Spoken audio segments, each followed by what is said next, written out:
صرف ایک سال میں چاندی یعنی سلور کی قیمت میں 200% اضافہ ہوا، جبکہ اس کے مقابلے میں گولڈ کی قیمت میں صرف 65% کا اضافہ ہوا۔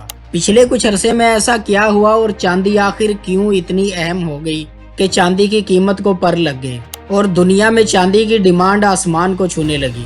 کیوں دنیا کی دو سپر پاورز امریکہ اور چائنا چاندی کے لیے اکنامک وار لڑ رہے ہیں؟ کیا یہ دھات آنے والے عرصے میں اکنامک وار بن جائے گی؟ جانیے حیران کن حقائق اس ویڈیو میں۔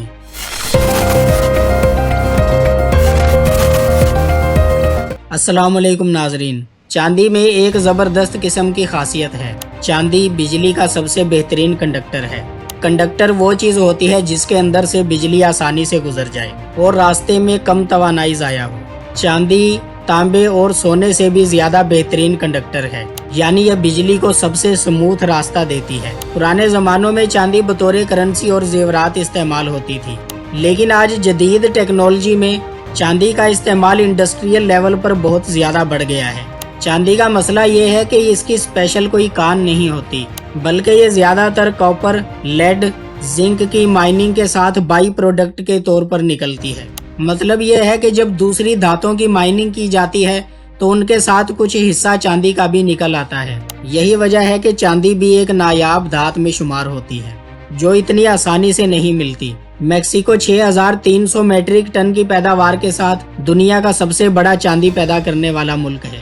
یہ عالمی دنیا کا تقریباً 25% پیدا کرتا ہے۔ اس کے بعد چائنا، پیرو، چلی، رشیا اور آسٹریلیا کا نمبر آتا ہے۔ آج دنیا میں سولر پینلز کی مانگ بڑھ رہی ہے۔ ہر سولر پینل پر تقریباً 20 گرام چاندی استعمال ہوتی ہے۔ 2024 میں سولر پینلز نے 197 ملین اونس چاندی استعمال کی۔ یہ عالمی ڈیمانڈ کا تقریباً 20% بنتی ہے۔ ایک اندازے کے مطابق 2030 تک صرف سولر پینلز سالانہ تقریباً 250 ملین اونس چاندی استعمال کر سکتے ہیں۔ آج کل الیکٹرک وہیکل کی صنعت تیزی سے ترقی کر رہی ہے۔ ایک عام گاڑی میں 15 سے 28 گرام چاندی استعمال ہوتی ہے، لیکن الیکٹرک وہیکلز میں 25 سے 50 گرام چاندی استعمال ہوتی ہے۔ الیکٹرک گاڑیاں عام گاڑیوں کے مقابلے میں 60 سے 80% زیادہ چاندی استعمال کرتی ہیں۔ آرٹیفیشل انٹیلیجنس یعنی AI ڈیٹا سینٹرز میں بھی چاندی کا بہت زیادہ استعمال کیا جاتا ہے۔ سن 2000 میں عالمی IT power capacity 93 gigawatt تھی، جو سن 2025 میں تقریباً 50 گیگا واٹ تک پہنچ چکی ہے۔ Servers, processors, cooling systems, electrical connections یعنی آرٹیفیشل انٹیلیجنس جتنا بڑھتا جائے گا، چاندی کی ضرورت بھی اتنی بڑھتی جائے گی۔ تحقیق سے پتہ چلتا ہے کہ سن 2025 میں چاندی کی مارکیٹ میں تقریباً 149 ملین اونس کی کمی ہے۔ یہ لگاتار 5واں سال ہے جب چاندی کی ڈیمانڈ زیادہ ہے اور پیداوار کم ہے، یعنی مسلسل 4 سالوں سے چاندی کی ڈیمانڈ بہت زیادہ بڑھ گئی ہے۔ ماہرین کا کہنا ہے کہ سن 2030 تک چاندی کی سپلائی ڈیمانڈ کا صرف 60 سے 70% پورا کر سکتی ہے، یعنی مارکیٹ میں چاندی کی 30% تک شارٹیج پیدا ہو جائے گی۔ چائنا دنیا میں عالمی ریفائنڈ سلور کا 70% کنٹرول کرتا ہے، یعنی آپ چاندی کہیں سے بھی نکالیں لیکن پروسیسنگ چین میں ہوتی ہے، اور یہی چیز امریکہ کو برداشت نہیں ہو رہی۔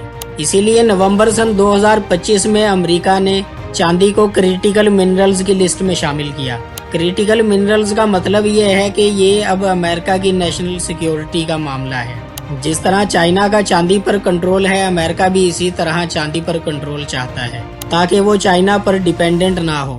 یعنی آپ سمپل یہ سمجھ لیں کہ یہ ڈیمانڈ اینڈ سپلائی کی گیم ہے۔ اس وقت مارکیٹ میں چاندی کی بہت زیادہ ڈیمانڈ ہے جبکہ سپلائی کم ہے۔ یہی وجہ ہے کہ ایک سال میں چاندی کی قیمت میں 200% تک اضافہ ہوا ہے۔ ویڈیو اگر معلوماتی لگی ہو تو لائک کریں، ریڈار ایکسپرٹ کو سبسکرائب کریں۔ ملتے ہیں اگلی ویڈیو میں۔ اللہ حافظ۔